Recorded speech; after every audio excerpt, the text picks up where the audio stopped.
Good morning, everyone. Today we are diving into Chapter 5, Part 1, a pivotal section of our curriculum that addresses one of the most significant shifts in modern medicine, the resurgence of infectious disease. For decades, the world believed that war on microbes was won. But today we will see why that optimism was premature. Let's begin by looking at the moment this perspective began to change.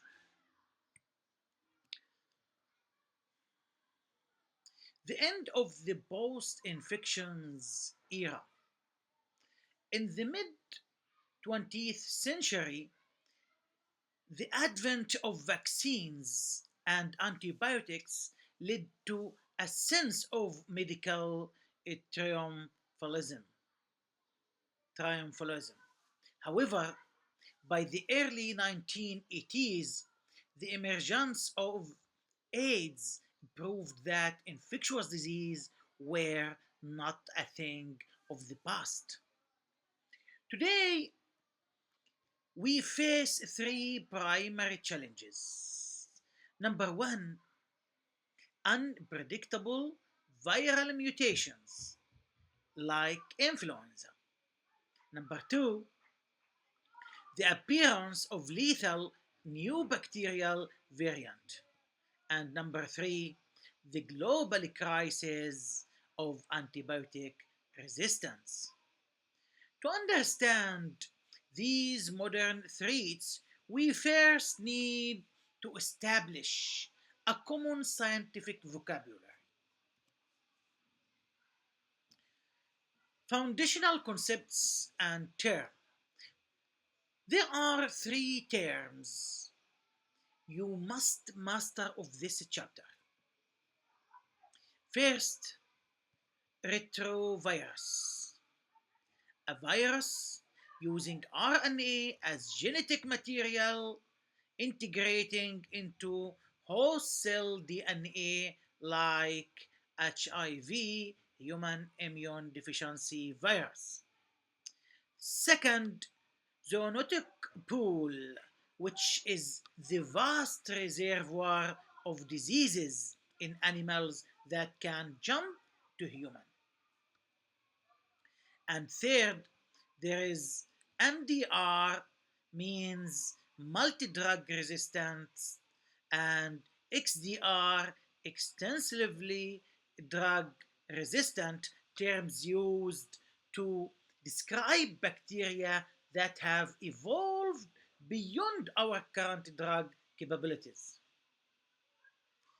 With these terms in mind, let's examine the most significant retrovirus in modern history.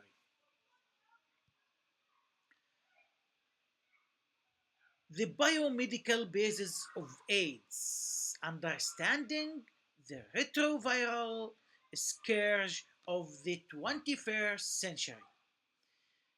We will now focus on the biological and the clinical mechanics of HIV AIDS, which served as the ultimate wake-up call the public health. How exactly does this virus operate at a cellular level? HIV is an RNA virus, meaning it carries its genetic blueprint in RNA form.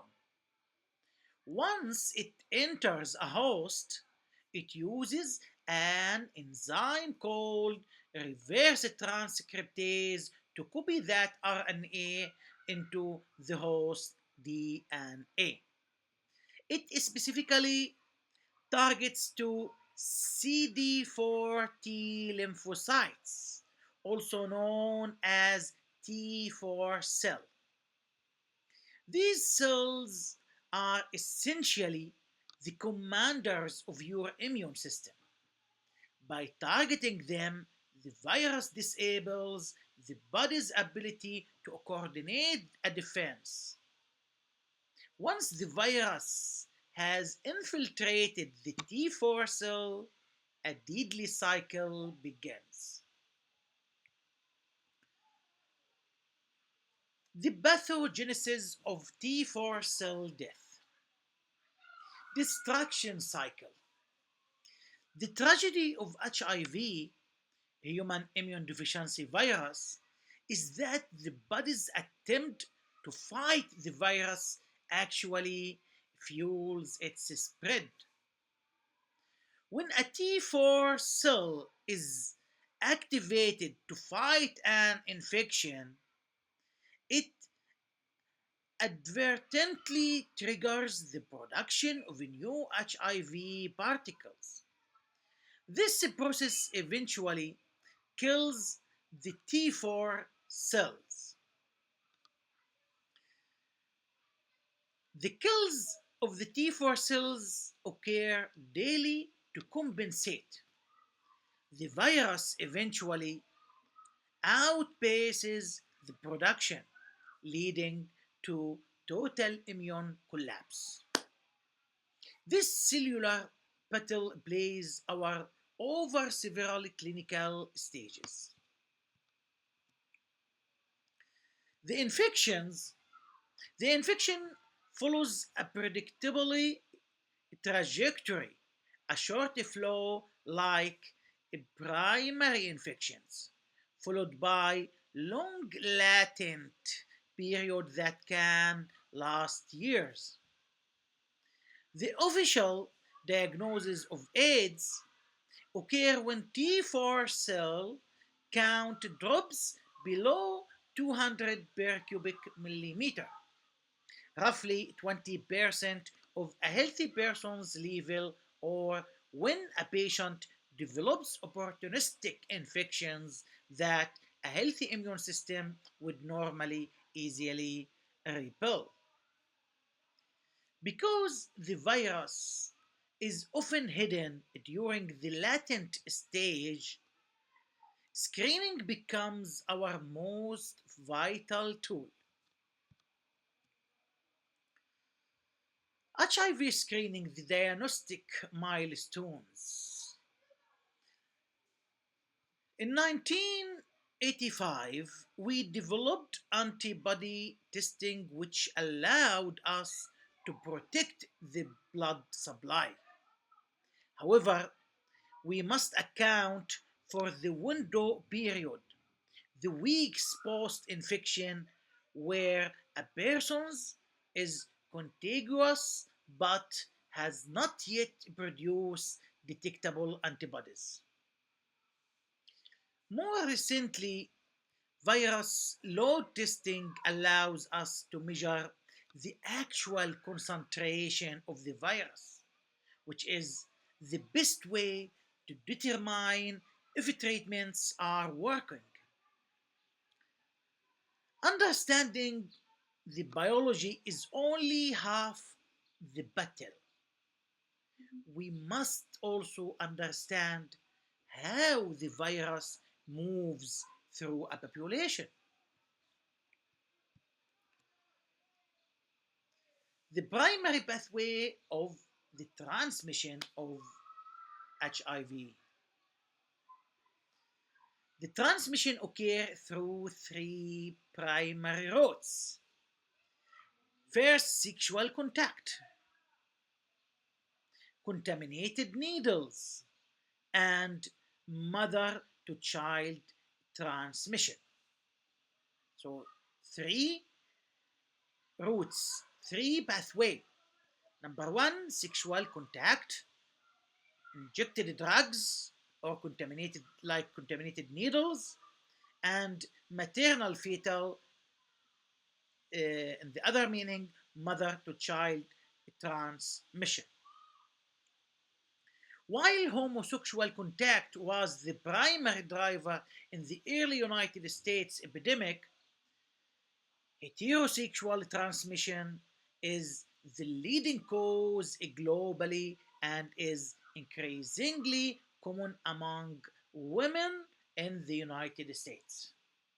These transmission patterns reveal significant disparities in our public health landscape.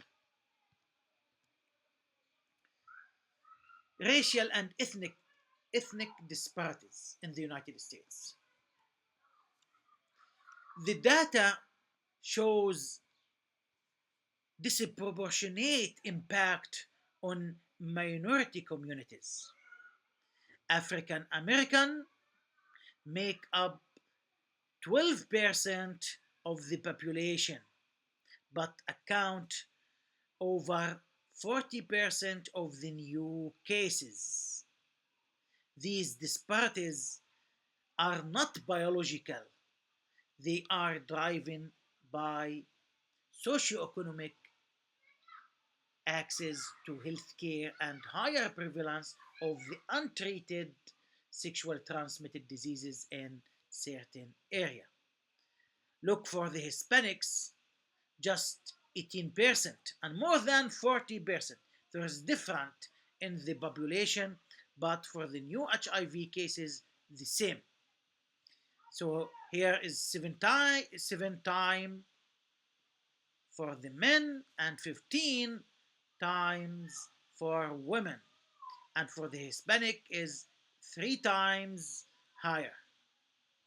While the social challenges remain, our medical ability to treat HIV, human immune deficiency virus, has advanced remarkably.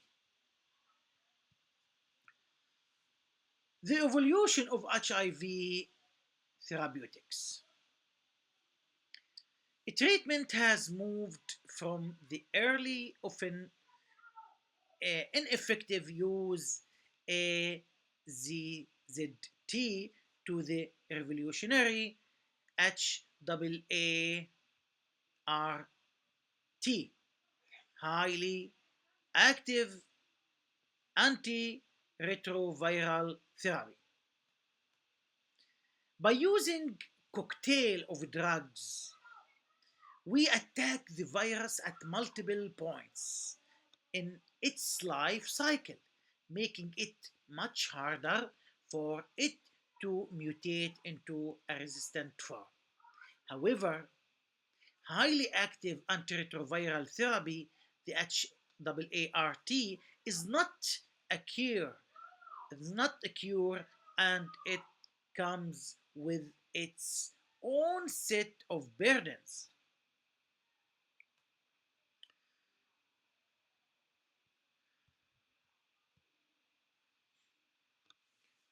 The challenges, the side effects, and reservoirs. Patients today face lifelong treatment. The virus survives in protected reservoirs, especially for the parts of the body where drugs cannot reach. Furthermore, long term use of these drugs can cause lipodystrophy and metabolic issues. We also have to consider the staggering cost exceed 39,000 US dollar per year, which is unsustainable for many in the developing world. If a treatment is limited by cost and biology, why haven't we developed a vaccine? A vaccine is a holy grail of HIV research, but it faces massive hurdles. HIV mutates faster than almost any other pathogen. Furthermore, we lack we lack a perfect animal model.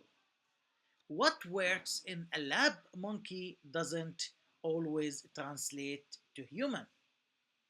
The virus is specifically evolved to disable the very immune system we are trying to train with a vaccine. To understand why human immune deficiency virus HIV is so well adapted to primates, we have to look at its history.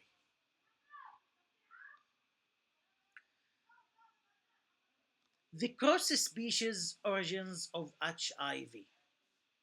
Evidence suggested a human immune deficiency virus, HIV, crossed from monkeys and apes to human via a bush meat trade in Africa. While the first United States cases were identified in 1981. Retrospectively, we have found traces in a blood sample from 1959. Urbanization and global air travel acted as the catalysts that turned a localized infection into global pandemic. HIV is not the only virus to emerge from the jungle. In the next part of this chapter, we will discuss different infectious diseases like Ebola, like influenza, Zika, SARS, and others. This is the end of this part, and see you in the next part of the same chapter 5, and goodbye.